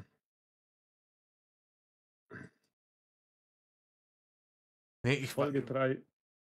ich weiß echt nicht, was da in einem Menschen nicht stimmen muss, um so eine hanebüchene Scheiße zusammenzupimmeln. Ey, ich sag dir, wie es ist, ich habe noch nie über so eine Scheiße nachgedacht. Ja, warum Noch auch? nie, noch Warum nie. sollte man auch? Ja. Das ist halt so auch Hanebüchen, weil er sagte dann auch in seinem, ich glaube, in einem zweiten Podcast war es so, ja, man hat ja nur begrenzte Zeit hier auf Erden. Ja, richtig, Mhm. Rainer. Warum zum Fick verschwendest du sie damit, darüber nachzudenken, was du irgendwie in deiner Allmachtsfantasie alles bimsen würdest? Ja, ja, das Nee, Mann, wo du schon sagst, ich bin ja niemand, der groß was gegen so eine gewisse Art Eskapismus hat. Ich sage ja das ja immer wieder. Ich bin ja auch selber jemand, ich war als Kind schon ein Träumer und ich habe auch wirklich viele ähnliche Hobbys wie Rainer. Ich zock gerne, ich schaue mir gerne Filme, Serien an. Klar, in diesem ganzen Anime-Manga-Ding bin ich jetzt nicht so drin, aber ähm, ich finde, der Eskapismus ist eine wichtige Sache. Aber man muss halt irgendwo schon noch checken, wo die Realität ist, ne? ja, 'n gewisser Eskapismus ist für jeden gut, weil du da halt meistens dir was vorstellst, wo du abschalten kannst. Ja. Und ich auch, ich bin jemand, ich bin sehr leicht ablenkbar. Wenn mich irgendjemand zutextet und da läuft an 'nem Fenster jemand anders vorbei, ey, glaub mir, ich gucke da hin. Ich lasse mich da so leicht ablenken, weil ich mir denke: „Okay, dass der oder die da jetzt vorbeiläuft, finde ich spannender wie dem sein Gelaber da jetzt grade.“ Ja, das kommt Das natürlich auch ist immer aufs Gelaber drauf an, aber ich verstehe schon, was du meinst, ne? Ne? Klar, jeder lässt sich ablenken. Jeder hat irgendwie sein, wie du sagst, seinen Eskapismus, ne? Ist halt so. Aber das brauchst du zum Entspannen, nicht um dein Leben davon danach auszurichten, dass du irgendwann mal vielleicht dahin kommst. Ja, gut, und Das das ist ja generell auch ein bisschen so das Konzept von Religion. Ja, du bringst Leute dazu, ihre Zeit, die sie hier in dieser Existenz haben, zu verschwenden, mit dem Versprechen auf eine bessere Existenz im nächsten Leben dann. So, das ist halt ja, aber. Entschuldigung, die haben es aber auch alle besser hingekriegt wie unser Dicker. Ja, aber es ist ja generell dumm einfach, weil ja niemand Ja, dir hundertprozentig versichern kann, was nach unserer Existenz hier passiert. Und dann richtig. kann ich auch einfach erstmal auf Nummer sicher gehen und sagen so, nee, wir machen jetzt, ich hoffe jetzt nicht meine ganze Existenz einfach deinem bescheuerten Glauben, so fuck you. Ja, ja. Ich klar, am Anfang entscheiden das, welchen Glauben du hast, deine Eltern. Aber irgendwann kannst du ja dich selber entscheiden, lasse ich so oder mache ich was anderes. Kannst du irgendwann selber entscheiden. Aber du entscheidest dich halt dann entweder für gar nichts oder für einen anderen Glauben, den es schon gibt, nicht für irgendeine eigene Scheiße. Mm. Ja, und wenn es eine Äh, eigene Scheiße ist, soll es ja auch, ne, redet ja auch niemand irgendwie im Strick draus, aber ja, aber du stellst nicht gleich so hanebüchend ins Internet. ja. Ja, vor allem nicht, wenn es ja in deinem komischen Glauben und in deinem Universum jetzt einfach wirklich nur darum geht, möglichst viele verschiedene Wesen zu erschaffen, die in verschiedenen Lagen maximal bumsbar sind. So ist einfach. Ne, ja, ist so. Nein, das ist ich ich verstehe es halt in dieser Hinsicht nicht, was er sich davon erwartet, was jetzt passiert. Entweder er macht es nur in meiner Ansicht nach halt, entweder er macht es nur, weil er wieder ein bisschen Bock auf Stress hat, was aber wieder dagegen spricht, weil er schon wieder einige Sachen mit nur ein bisschen Gegenwind gleich wieder löscht. Oder er wollte halt einfach nur wieder mit anderen Menschen in Kommunikation. Ich glaube, er wollte mit Welche anderen auch Menschen immer. in Kommunikation und was ganz, ganz wichtig ist, ich glaube, Rainer, ähm, du kennst es, wenn irgendwann mal, wenn du heißt, ja, der und der Film war seiner Zeit voraus oder die und die Band waren ihrer Zeit voraus oder Ja, Autoren oder sonst irgendwas, die zu dem Zeitpunkt irgendwie, wo sie ihr ne, Haupt, zu ihrer Hauptschaffenszeit nicht so wirklich appreciated wurden und dann später irgendwie einen Hype hatten oder eine größere Fanbase generieren konnten, etc. bla bla. Und ich glaube, Rainer ist immer noch der Meinung, dass er seiner Zeit voraus ist, dass die Leute checken das dann irgendwann. Er labert ja dann auch immer davon, ob das dann mal zur Weltreligion wird oder sowas. Ich glaube, Rainer ist der Meinung, dass wenn das irgendwann rauskommt, dass er eigentlich super genial war und dass wir alle Unrecht hatten und dass er eigentlich, dass er es gecheckt hat und wir waren alle zu dumm. Und dann ja, das kann auch so, ja, ja. Und dann hat Ich er weiß, seinen worauf du Glauben und hinaus sein willst. Manifest und dann glauben da die Leute und dann irgendwann kommen dann alle Leute in sein Universum und dann geht's los. Ja? Ja, die wilde Bimserei. Und das ist halt, jetzt ist es das Universum und damals waren es halt die Nummern mit von wegen, ja, bis zum Ende des Jahres möchte ich so und so viele 100.000 neue Abonnenten auf YouTube haben. Und Ja. irgendwann werde ich der erfolgreichste YouTuber in der deutschen Region sein, etc. bla bla. Ey, weil du es gerade hast mit YouTube, da muss ich dir jetzt mal was ich habe letztens einen echten Albtraum darüber gehabt. Es ist nachts passiert, urplötzlich bei mir hier die Alarmanlagen alles so du weißt ja, wenn Ofi jetzt seinen Alarm da macht, Mhm. genauso hat's bei mir auch geklungen und dann lese ich da an meinem PC die Nachricht: „Reiners YouTube-Kanal ist wieder da." Alter, hat's mich da erst mal voll erschrocken. Aber ganz ehrlich, ähm, ich hab mir das heute gedacht, als ich ein bisschen darüber nachgedacht habe, über das ganze neue Geschichte mit dem Universum. Alter, wie funny wäre das jetzt mal einfach aus Sicht von Leuten im Game, wenn der auf einmal wieder einen YouTube-Kanal hätte, den er monetarisieren kann. Denk dir einfach mal, was dann los wäre. Alter Junge. Aber dann wäre wieder Oh, Alter, dann wäre die Met-Fabrik, wird wieder auf Hochtouren laufen im Dreischichtbetrieb, Digga. mit 180 kannst Alter, du wetten. alter Schwede. Wir beide, du und ich, wir wären die Ersten mit die Ersten, die wieder an ihrem PC hocken und 'n Video gemacht egal wann, ob das nachts um Äh, 3 wäre oder ey, sofort. Und dann erst mal: „Ja, bist du deppert?" Ne, aber ich sag, keine Ahnung, ein bisschen recht muss ihm natürlich schon geben. So, zu Zeiten, als er noch einen YouTube-Kanal hatte, da war das Game halt schon ein bisschen so ein Selbstläufer. Ja? Ja, ja. Rainer konnte easy auf YouTube Gelumpe raushauen und du konntest darauf wetten, dass mindestens so und so viel Content kommt, weil im Notfall hat er halt einfach irgendwas rausgepimmelt und das waren meistens die reaktionswürdigsten Sachen, keine Ahnung, wo er da über seinen Tucker spricht und sein Locher oder sowas, da auch gemerkt, so scheiße, ich muss diesen Monat noch so und so viele Videos raushauen, damit Barren gibt. Und ansonsten ist nächsten Monat wieder Schmalhans, der Küchenmeister. Und dann ist halt einfach Ja, nur Content rausgeballert worden wie Dom. Und es ist schon ver cool gewesen, wenn man.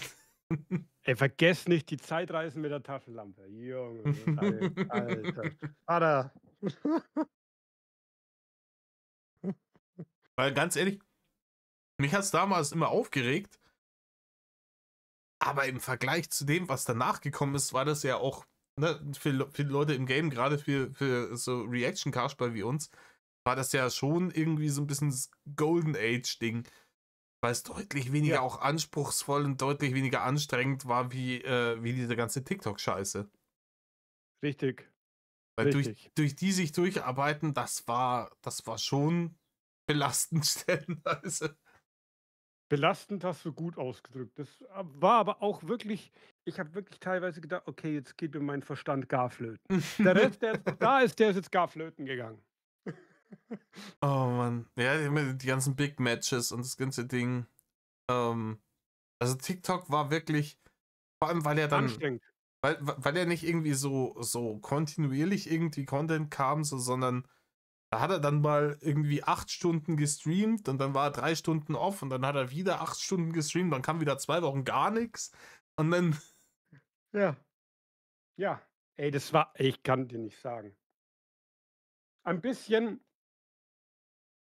Ein bisschen war's, ja, was soll man sagen? Schade kann man nicht sagen. Ein bisschen schade, dass es weg ist, kann man nicht sagen. ja, doch Aber ein bisschen schade ist es schon. Ein bisschen schade ist es schon.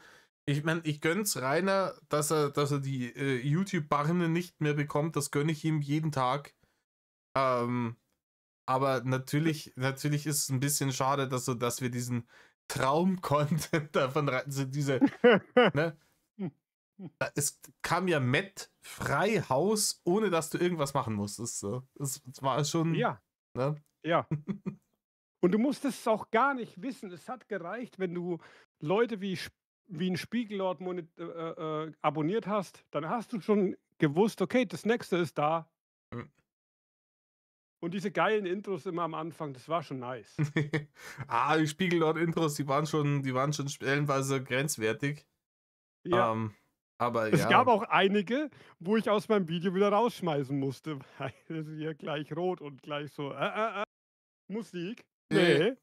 ja, das war bei mir war es ganz oft irgendwie so, dass ich angefangen habe, meinen Text da gelabert, drücke auf Play, das Intro kommt, ne, dann Pause, Aufnahme beenden, Video löschen, Intro skippen, nochmal von vorne anfangen. Ja, genau, genau. War auch so. Ich erinnere mich da noch an Videos, äh, wo manche gesagt haben, ich auch: „Okay, 5. Aufnahme, mal gucken, ob's jetzt klappt.“ Ja, klar, wir wollten jetzt eigentlich über die neue Scheiße reden, aber natürlich schweifst du immer ab aufs Alte im Mm. Vergleich zu jetzt. Das passiert irgendwie automatisch. Da kannst du dir noch so 'n roten Faden hinlegen und du wirst es trotzdem machen.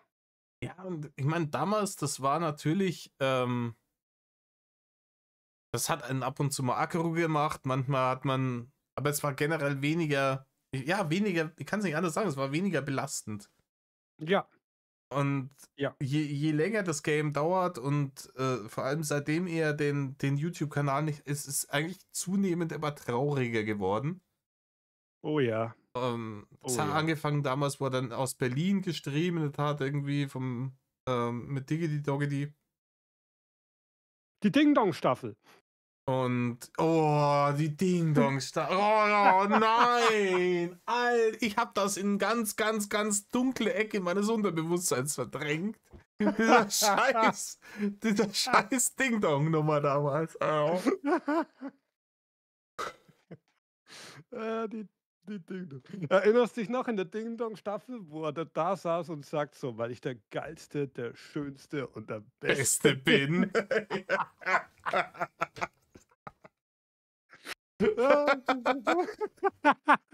Ja, genau deswegen. Oh, So schön. meine Fresse.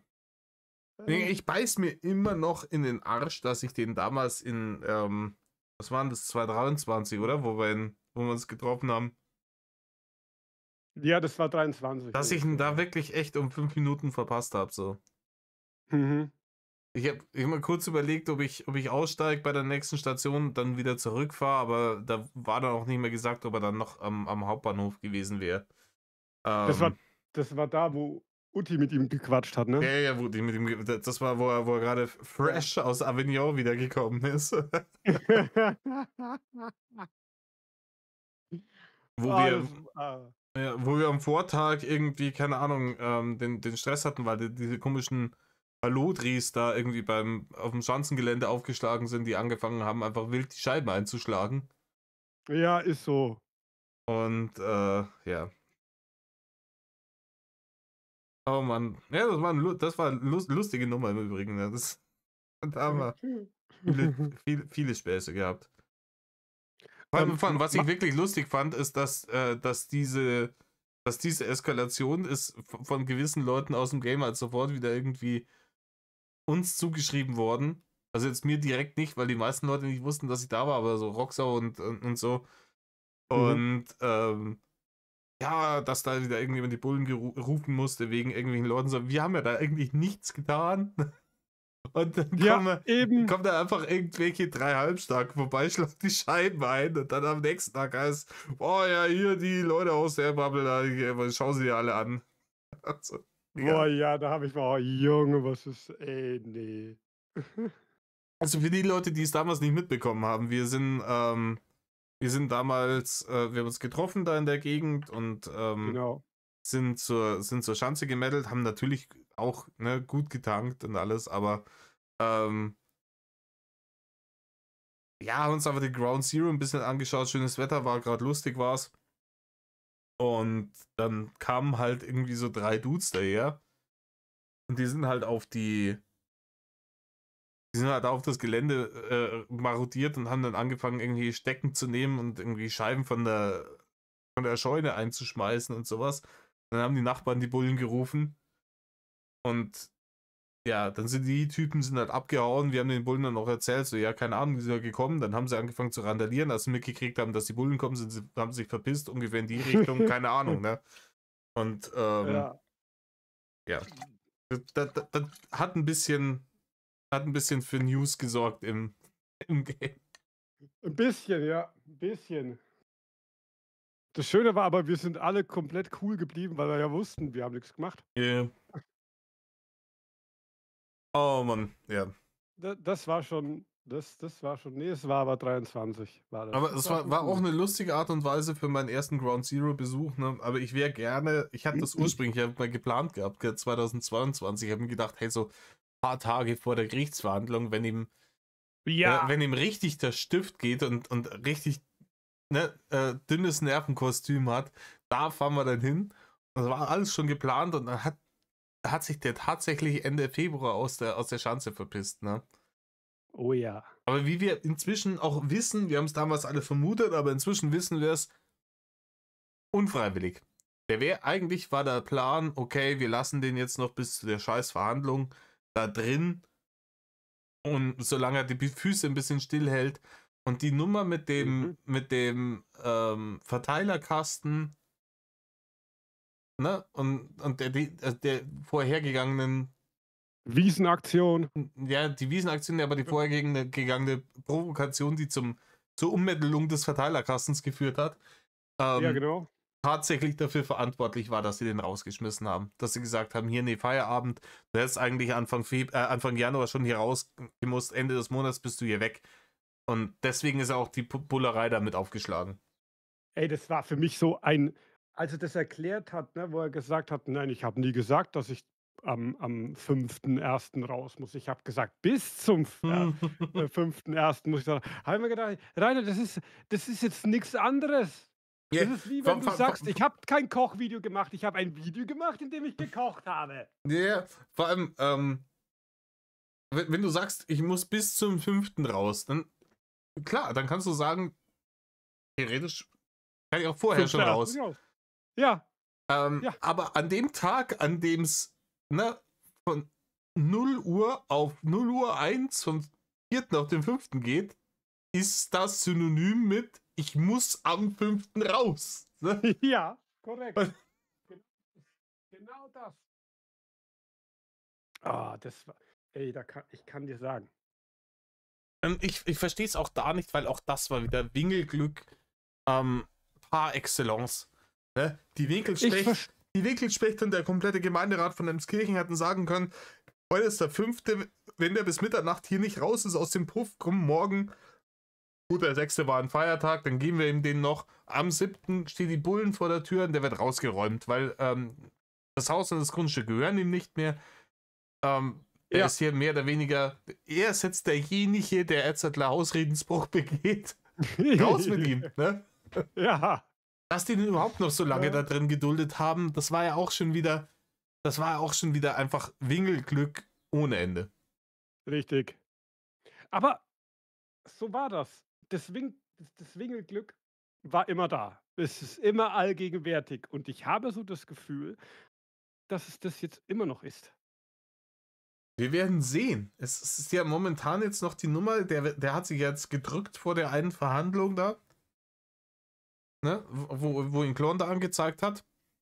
War Mhm. jetzt erst vor kurzem, da war er angeblich krank, konnte nicht zur Verhandlung Ja. kommen. Und ich weiß nicht, wie das ist. Ich habe jetzt hier Jura nicht so den riesen krassen IQ, aber ich denke mir, da geht es ja um etwas, was noch in die Zeit fällt, in der er noch Bewährung hatte. Und ganz ehrlich, wenn ihm das Genick bricht und dann trotzdem jetzt, obwohl das schon rum wäre, nochmal die Bewährung ne, zurückgenommen wird und der deswegen nochmal in den Knast muss, dann würde ich schon lollen, auf jeden Fall. Es ist halt nur ein Jahr, weil er hat ja nur noch ein Jahr bekommen, aber immerhin ein Jahr. Und ich würde schon wissen wollen, wie der da rausgeht aus dem Knast nach diesem einen Jahr. Was sich denn so an ihm verändert hat. Das wäre schon spannend zu sehen. Wir wissen ja alle, wie er reingeht in den Knast, aber keiner weiß, wie er denn da rausgehen würde. Ja, wie gesagt, keine Ahnung, ich bin der Meinung, Reini im Knast wäre für ihn definitiv, glaube ich, nicht die schlechteste Variante. Ich glaube, der Nein, würde, wenn der 2 Jahre einfahren würde, also mal angenommen, der wäre 2022 tatsächlich für 2 Jahre fertig verknackt worden. Und hätte die 2 Jahre auch komplett abgesessen. So, dann wäre er ja schon seit fast einem Jahr wieder draußen. Ja. Aber ich nehme stark an, dass er zum einen richtig Gewicht verloren hätte, Mhm. weil ich nicht glaube, dass Mhm. er die Menge an Kalorien vom Gefängnis irgendwie gestellt kriegt. Und Reini macht ja einem immer die Sachen, wenn man sagt, das und das musst du machen, um möglichst Stress raus in der Nummer rauszukommen, dann wird er ja oft dann auch tatsächlich aktiv, ne? Genau. Wenn gar keine andere Möglichkeit mehr bleibt. Und vielleicht hätten die ihn damit dazu bewegen können, eine Therapie zu machen. Und vielleicht hätte das vielleicht auch ein bisschen was, vielleicht hätte das auch ein bisschen was geholfen.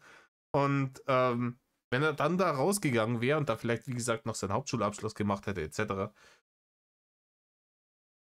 Oh, lieber Metal Kasper, ich glaube, da traust du ihm ein bisschen zu viel zu. Ja, aber man kann ja, so wie es jetzt gelaufen ist, gewinne ich wenigstens die Wette gegen dich und dann darfst du mir in nicht allzu Ja. langer Zeit, ne, spätestens 9 Jahren, hoffentlich darfst du mir deine Kohle zahlen. Ich sag immer noch, der wird nicht älter wie 45. Der macht vorher die Haxen hoch. Oh, scheiße, die Wette habe ich gerade gemacht. Ja, ich erinnere mich. Ja, ja. Nein, ich bin ja da der Meinung, jeder andere Mensch, ja, aber so ein, ja doch, schlechter Mensch wie er hat das nicht. Der bleibt uns noch sehr lange erhalten, allein schon deswegen, weil er eben so schlecht ist. Du meinst, den möchte der Teufel nicht holen, oder? Also Ja, ganz genau, ganz genau, du sagst es richtig, ja. das ist so ein Satz, den habe ich bei meinem Opa immer. Wenn es um irgendwelche anderen einen Leid gegangen ist, die er nicht mochte, da war es so, geh, die überlebt uns noch alle, die möchte der Teufel nicht holen. Ja, ganz genau das. Ganz genau so, ja. Muss ich deinem Opa recht geben, genau das nämlich. Und genau deswegen sage ich auch, den Gefallen tut er uns nicht. Ja, werden wir noch mal sehen. Werden wir mal sehen. Also gut, dass die Einlösung des Wetteinsatzes so weit in der Zukunft ist, bis dahin sind die 100 Euro nichts mehr wert. Aber hey, wenn ich verloren habe, zahle ich die gerne. Allein schon deswegen, weil ich sage, endlich ist vorbei. Hm.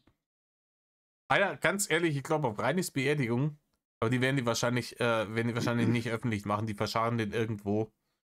Richtig, weil es gibt ja niemanden. Erstens mal kann sich niemand etwas von ihm holen. Zweitens, es gibt niemanden, der seinen Tod interessiert. Also muss es irgendwer anders machen. Ja, keine Ahnung. Sollte das irgendwie durchsickern, ich würd hingehen. Sag's wie es ist. Ich würde tatsächlich Hm, hingehen, glaube ich. dann lass uns da gemeinsam hingehen. Ich würde nämlich auch. Und dann, und dann so, wir stand dann so, ähm, wann wird es hier zugebuddelt? In einer Stunde, okay, komm dann nochmal wieder. Warum? Ja, ich muss tanzen. Ja. Ich habe das Reini Also versprochen. ja, hast du. Du musst dann tanzen, ja. Oh Mann. Aber ich würde ja sagen, so, dass es jeder sieht. Und wenn dann irgendjemand fragt: „Warum macht ihr so dumme Sachen?", würde ich sagen: „Ja, hat's ihm versprochen." Ich habe ihm definitiv versprochen, wenn es mal soweit ist, ich komme zum Tanzen vorbei. Ja. Ähm, drück mal auf Pause schnell.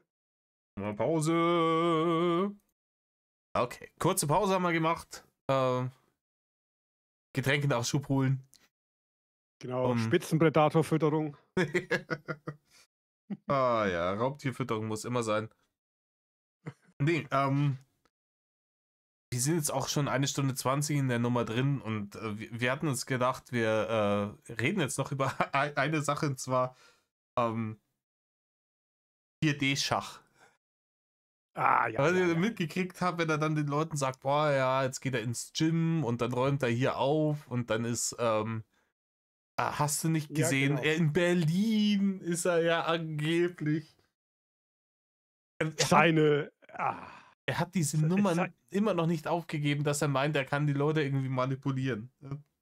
ja, weil er immer noch denkt, die Leute wären alle doof. Und ihm wurde jetzt schon so oft bewiesen, nein, mit den Leuten, mit denen er zu tun hat, die sind eben genau das Gegenteil. Die sind schlau wie sonst was. Und vor allem, was wichtiger ist, schlauer wie er. Ja, ja, vor allem, keine Ahnung. Wenn er dann anfängt mit so Sachen wie ich gehe ins Gym, das hat er schon, also okay, ich habe fast schon Ach komm. nostalgische Gefühle, so das hat er schon fast so Arbeitspulli-Vibes, ne? Hast du hast du mein Video gesehen, wo ich mal seine komischen Vibes, die er hat. Er hat 120 Kilo schon gestemmt, als ich mir die Sachen mal rangenommen habe. Ey, da hat er seine Arme hochgehalten und wollte seinen Bizeps anspannen und es hat sich einfach nichts bewegt. Es hat sich nichts bewegt, einfach weil das Fett halt mittlerweile über den Muskeln so dermaßen weit drüber hängt, Ja, dass du halt gar nix mehr siehst. Du siehst gar nix mehr. Auch so, ich habe so enorm breite Schultern. Ja, natürlich, weil die voller Fett sind ja, irgendwo und das muss es Fett ja schon gar hin. nicht mehr weiß, wohin. Ja, auf jeden Fall geht er ins Gym. Ja, Und genau. irgendwelche Freundinnen kommen dann auch bald wieder. Also es hat sich da im Endeffekt hat sich da nichts geändert. Bis auf das, dass halt nicht mehr auf YouTube oder Tigidi Toggidi stattfindet, so, sondern ähm, Auf Spotify. ja, und auf seinem Blog und Discord und ne? Genau. Es reißt halt alles einfach nicht ab. Das ist, wo ich immer sage, manches wird schlimmer, aber es gibt auch einfach manches, was sich einfach nicht verändert, weil sich Rainer auch nicht verändert. Ja. Seiner Meinung nach muss sich immer alles andere um ihn herum verändern, aber er checkt halt nicht, dass zuerst er sich verändern muss, wenn er will, dass sich alle anderen um ihn herum verändern. Ja, ich glaube, vor allem auch Rainer, bei Rainer ist das Problem, es wird halt immer nur extremer, weil er halt immer wieder so Double Down, Double Down, Double Down macht. Ja? Es ist halt wie so ein, ähm, ja, wie so ein Spielsüchtiger, der irgendwie alles verzockt hat und sich dann gedacht hat, boah, jetzt muss ich mir noch Kohle irgendwo leihen, um meine Verluste wieder reinzuholen. So. Ja, Und dann verzockt er das auch und dann, oh scheiße, jetzt habe ich noch mehr Verluste, jetzt muss ich mir noch mehr Kohle leihen. Und das geht immer weiter bergab. Und anstatt, dass er irgendwann mal aufgestanden wäre und gesagt hat, oh, Digga, ist Feierabend jetzt, so, machen wir nimmer. Ähm, mhm. er kann einfach nicht aufhören. Er kann einfach Ja, nicht aufhören, weil er könnte ja, ganz ehrlich, er könnte diese ganze Universumsscheiße, die könnte er ja einfach auf seinem Rechner für sich selbst machen. Das aber was muss, bringt's ihm? Es das, bringt ihm ja nichts. wenn das wirklich nur für sein eigenes Pläsier ist, so dann muss das ja nicht ins Internet. Er könnte wirklich sich komplett aus dem Internet raushalten, den ganzen Scheiß für sich selber machen, aber das will er natürlich nicht, weil das gibt keine Aufmerksamkeit und es geht ihm darum. Nö, Er will im genau. Internet stattfinden. Und er hat noch nicht aufgegeben, der große Influencer-Star zu werden. Der hält immer wieder den Zeh ins Wasser, um zu checken, wie schaut es aus? Haben jetzt irgendwie die Hater aufgegeben oder ich glaube auch, dass er sich denkt, hier, wenn die Leute über mich nichts mehr zu berichten haben, dann verlieren die über kurz und lang irgendwie all ihre Follower und dann hören die mit YouTube auf und dann komme ich wieder und dann ist praktisch die ganze Hater-Infrastruktur kaputt und dann kann ich wieder unbehelligt loslegen, weil es lag ja nicht an mir und meinem Bullshit-Content und meiner Ja, Hageldummheit, dass alles ein Bach runtergegangen ist, sondern es lag ja ausschließlich an den Hatern. Ich muss nur schauen, dass ich die wegkriege. So lange muss ja. ich wegbleiben und dann komme ich wieder und dann hole ich es mir, das Internet Mhm. in Deutschland. Ja, was er halt immer nicht vergisst, dass es noch genug Zeug von ihm gibt, das behandelt werden muss und behandelt wird. Ja. Und auch, was er auch wirklich nicht checkt, ist, dass halt auch wirklich, ja, ist klar, im letzten Jahr kamen natürlich wenig neue Hater mit dazu, aber es gibt ja immer noch genügend Leute. Man sieht es ja hier an den Aufrufen von seinem komischen Blog. In dem Moment, in dem das Ding, du siehst ja, der Blog-Aufrufe, da passiert lange gar nichts und dann wird das veröffentlicht, dass es den gibt. Bam, 230.000 Aufrufe in ein paar Tagen. Ne? Und es wird immer mehr. Aktuell jetzt gerade sind wir bei, das müsst ihr euch alle mal geben. Aktuell wurde dieser Blog 232.487 Mal aufgerufen. Zum Stand jetzt. Ich habe es nochmal aktualisiert. Ja. Und, Kannst du dir nicht ausdenken. und natürlich sind das keine Fans, die Sachen ist, auch die Leute, die ja vorher schon irgendwie mit ihm zusammen irgendwie auf dem Discord waren. Das waren halt auch Hater, die sich gedacht haben, ey, wir verbreiten es erstmal nicht, weil wir können jetzt hier exklusiv Matt farmen, ohne dass uns da andere Leute in die Quere dabei kommen. Aber Rainer glaubt halt, er muss nur ein bisschen aussitzen, so wie er es damals bei der BLM auch gedacht hat. Und bei allen Ja, anderen Problemen in seinem Leben, er muss es jetzt ein bisschen aussitzen und dann erledigt sich das Problem von alleine und dann kommt das dicke Comeback. Und ist halt nicht. ja, die aktuelle Situation beweist das mal wieder, dass es halt einfach so nicht funktioniert. Richtig. Wer in der ganzen Zeit jetzt nichts macht, ich habe letztens da erst mit Troll gesprochen. Troll hat halt aktuell keinen Bock, weil nichts kommt. Hm. Aber sobald, das ist nur ein Beispiel von vielen, nur eins. Sobald der wieder seine Fresse in die Kamera hält, ist er wieder da. Und da hat er nichts erreicht. Auch wenn da kann er 10 Jahre Pause machen, ist es egal. Und klar, Irgendjemand ist immer da, der wartet. Ja. Irgendjemand. ein paar Leute werden natürlich irgendwie sagen, hier, Scheiß an, ne? Kein Bock mehr und Ja, aufhören. natürlich. Und keine Ahnung, zum Oder, Beispiel so ein Serial oder sowas, der hat ja jetzt auch schon über ein Jahr nicht mehr wirklich viel gemacht. genau. Und ein paar Leute werden sich dann andere Sachen suchen, keine Ahnung. Ofi hat nochmal einen richtig dicken Hype mit der Shoryuka-Nummer mit dazu bekommen. Der geht so schnell auch nirgendwo hin, ne? Ja, so sieht's aus. So sieht's aus. Der, Yoka ist aber auch die meine persönliche Traumfrau Winkler ist. Meine persönliche. Muss ja niemand teilen, aber für mich ist es die perfekte Frau Winkler. oh ja, ganz ehrlich, ich würd so lachen. Reini und Shoryuka kommen zusammen und dann in 2 Jahren oder sowas machen wir hier Frauentausch.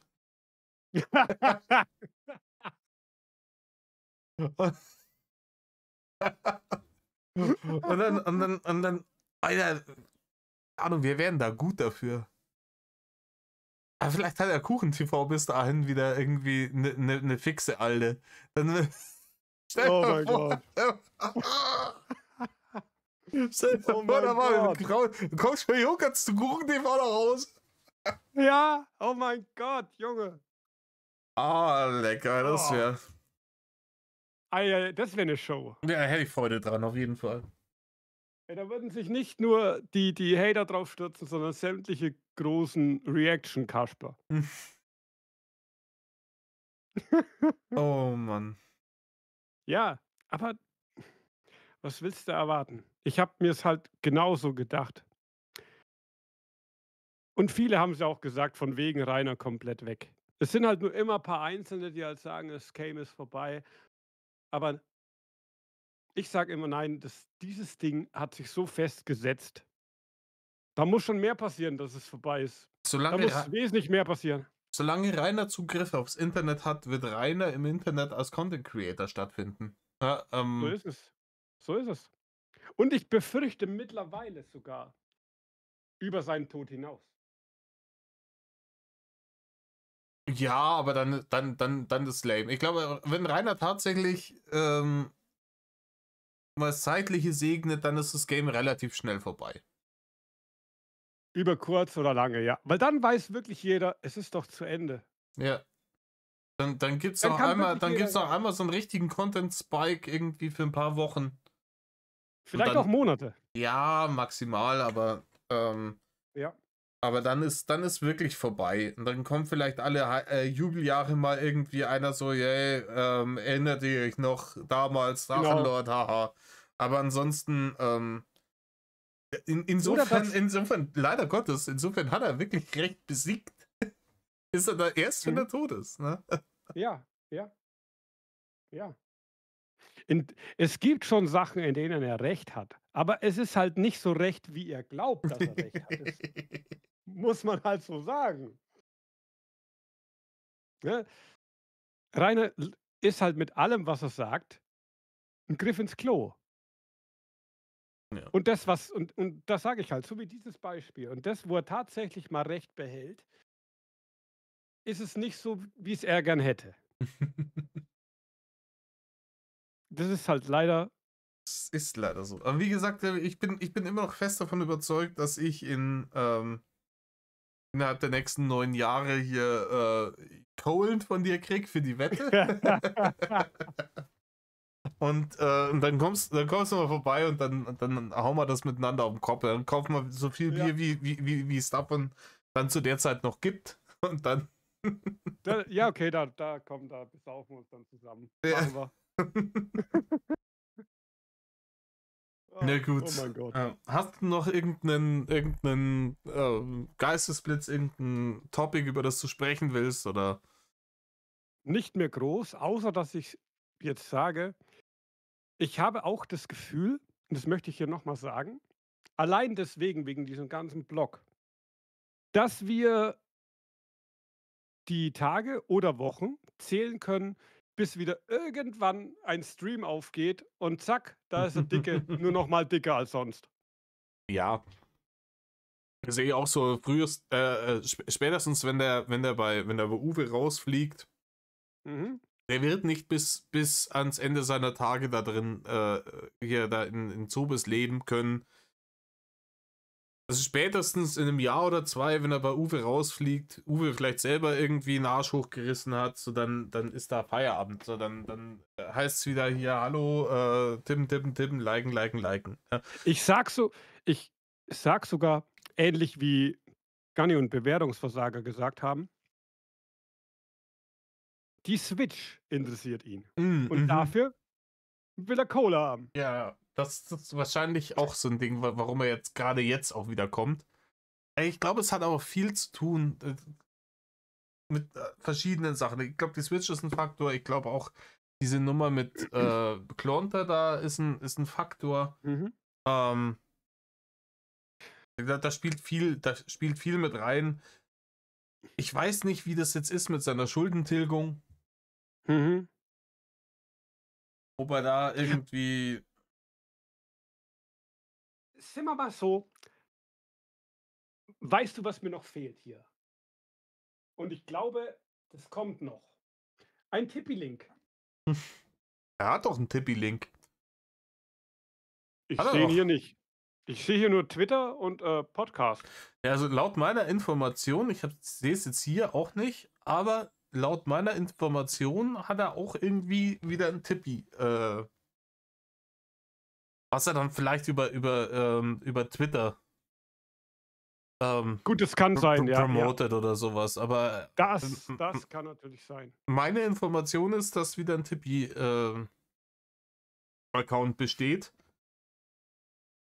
Und ja, wie gesagt, ne, TikTok ist 2 Klicks entfernt und dann ist er wieder da. Ne? Ja, ich sag, wird nicht lange dauern und zack, da ist er. Na gut, ne, Ja, in diesem Sinne. ja. Lieber Matti, vielen, vielen Dank, dass du das da heute jetzt mit mir gemacht hast. Ich danke dir für die Einladung. Es hat mir viele Späße gemacht. Dafür habe ich gerne jetzt meine Reactions für den Podcast da von ihm unterbrochen. Und du bekommst das letzte Wort. Vielen Dank. Ja, danke dir für die Einladung. Gerne und jederzeit wieder. Ja, wie gesagt, der Nachmittag hier, da du mir schon vor ein paar Tagen Bescheid gegeben hast, der war nur für dich, der Nachmittag und gut für mich so.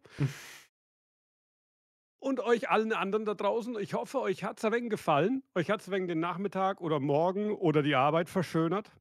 Am besten alles 3. Und ich wünsche euch dann bis zum nächsten Video oder Stream vom Metal Kasper und auch von mir. Vielleicht wird er ja mal wieder bei mir sein und umgekehrt. Bis zum nächsten Mal und, Metal off. Tut nichts, was einer tut. Metal off.